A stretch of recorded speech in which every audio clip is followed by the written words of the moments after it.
Selamat siang adik-adik. Baik, hari ini kita akan belajar tentang manusia sebagai citra Allah. Mengenal diri sendiri sangatlah penting bagi kita agar kita dapat semakin menerima diri dengan semestinya. Salah satu hal yang perlu kita kenal adalah bahwa kita ini citra Allah.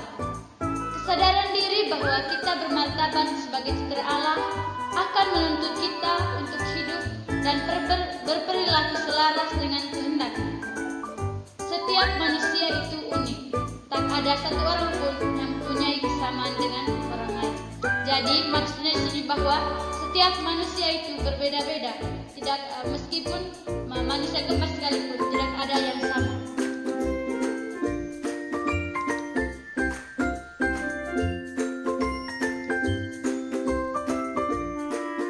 Tetapi dalam menghadapi keunikan sering ditemukan dua sikap.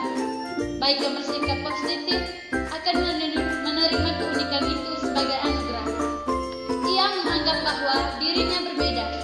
Ia bersyukur bahwa apapun yang ada pada dirinya merupakan pemberian Tuhan yang baik adanya.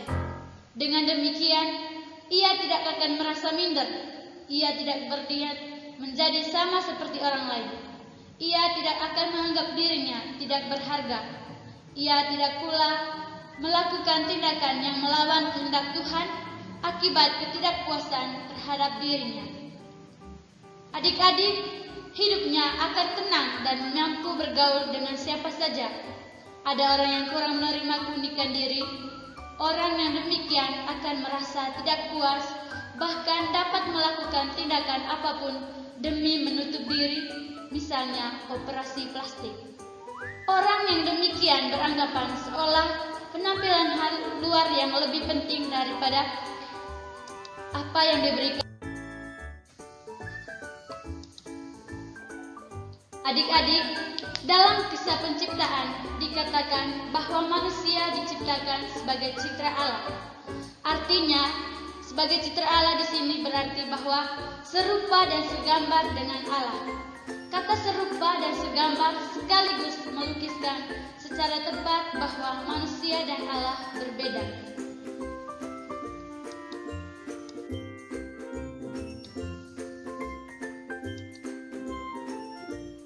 Sejauh terlukiskan dalam kitab suci, istilah citra Allah itu hanya dikatakan pada manusia, tidak dikenankan pada ciptaan Tuhan lainnya. Hanya manusialah yang disebut citra Allah. Dalam kitab Kejadian menggambarkan manusia sebagai makhluk yang istimewa.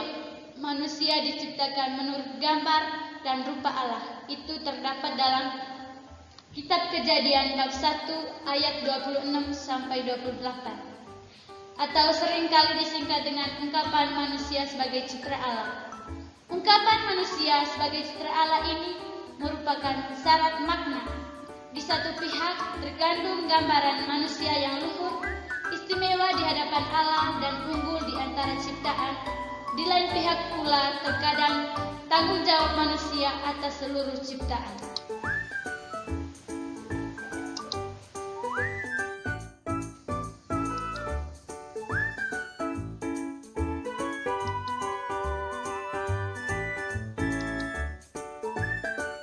Baik, adik-adik, di sini saya akan menjelaskan arti kata citra.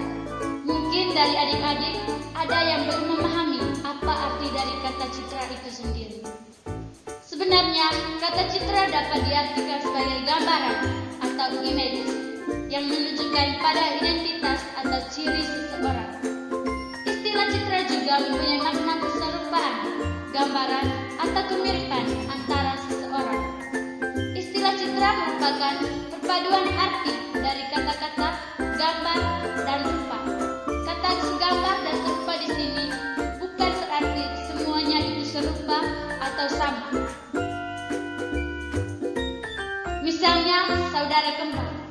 Meskipun mereka saudara kembar, tetapi di sini dalam arti bahwa meskipun mereka saudara kembar, mereka tidak sama. Meskipun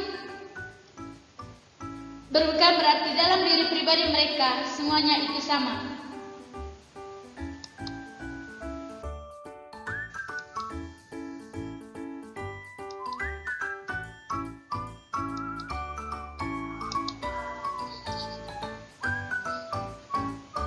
Pengertian manusia sebagai citra Allah. Citra Allah adalah sebutan bagi manusia, baik laki-laki maupun perempuan, yang dipanggil untuk mewujudkan cinta Allah. Dalam kitab 2 Korintus bab 4 ayat 4 dan Kolose bab 1 ayat 15, citra Allah yang utama adalah Kristus.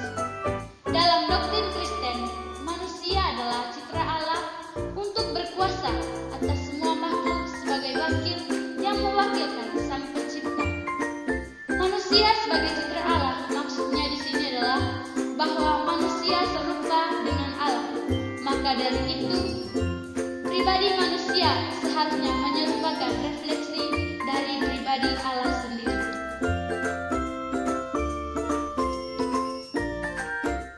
Oleh Allah, manusia dikaruniakan akal budi, hati, dan kebebasan yang membuat manusia menjadi ciptaan Allah yang tanggung jawab, martabat luhur yang berbeda dengan ciptaan Allah yang lain. Jadi di sini manusia dikaruniakan akal budi, dan hanya manusialah yang memiliki akal budi dan hati nurani. Sedangkan ciptaan Tuhan yang lainnya, seperti hewan dan tumbuh-tumbuhan, tidak memiliki akal budi dan hati nurani seperti manusia. Aku citra Allah yang unik, artinya di sini adalah aku merupakan manusia yang unik yang diciptakan menurut gambar Allah yang lain daripada yang lain. Jadi, citra Allah yang unik di sini merupakan bahwa meskipun saudara kembar itu tetap berbeda dengan saudara kembarnya yang satu, karena di sini Tuhan menciptakan mereka secara berbeda, dan oleh sebab itu manusia adalah citra Allah. Hal ini menunjukkan bahwa manusia memiliki kemiripan dengan Allah, maka manusia memiliki martabat luhur dibandingkan dengan ciptaan lainnya.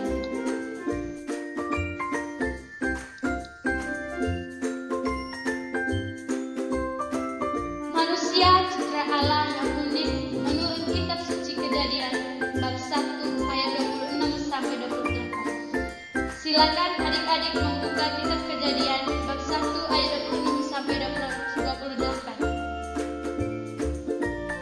Dan tolong membaca isi dari kitab tersebut.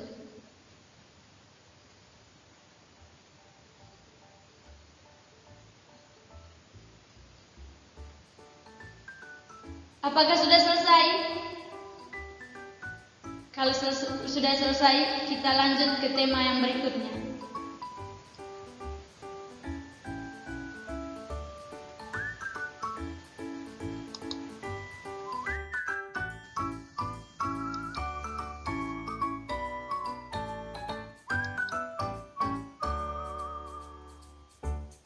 Baik, dalam kitab suci kitab Kejadian bab 1 ayat 26 sampai 28, ciri-ciri yang menjadikan seorang disebut unik.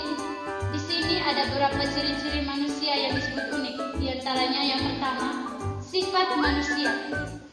Tentunya setiap manusia mempunyai sifat yang berbeda-beda. Setiap manusia pasti memiliki sifat dalam perjalanan waktunya menjadi dewasa. Dengan beberapa faktor tersebutlah seorang akan memiliki sifat-sifat, baik sifat manusia yang positif maupun sifat negatif. Sifat manusia yang baik atau buruk adalah sebuah kewajaran dimiliki oleh seorang individu, karena setiap manusia juga mengalami perjalanan hidup yang berbeda-beda. Yang kedua, ciri-ciri yang menjadikan seorang disebut unik yaitu hobi.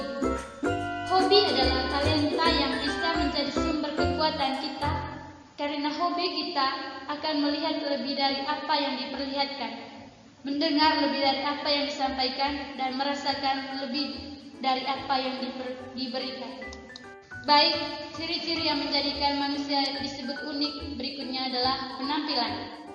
Penampilan dapat dijelaskan sebagai bentuk citra diri seseorang. Dimanapun dan kapanpun jika bertemu dengan orang akan menilai dari diri kita. Manusia memiliki penampilan yang berbeda, memiliki tingkat kepedean yang berbeda. Jadi setiap manusia itu memiliki tingkat percaya diri yang berbeda-beda. Maka berikutnya keinginan. Keinginan merupakan ciri-ciri manusia sebagai citra Allah. Mengapa keinginan disebut sebagai citra Allah? Karena keinginan dapat diartikan sebagai perasaan ingin memiliki sesuatu tanpa memikirkan sisi mendesak atau tidak, butuh atau tidak, baik segera maupun di waktu mendatang.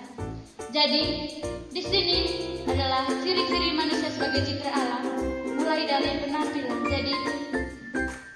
Jadi kalau kita berpenampilan tidak seperti orang yang lain, kita jangan minder, karena setiap orang memiliki tingkat percaya diri yang berbeda. Dan manusia sebagai citra Allah adalah manusia yang serupa dan segambar dengan Tuhan.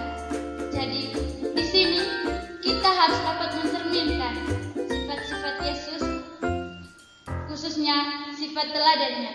Dia telah teladan kepada Bapaknya.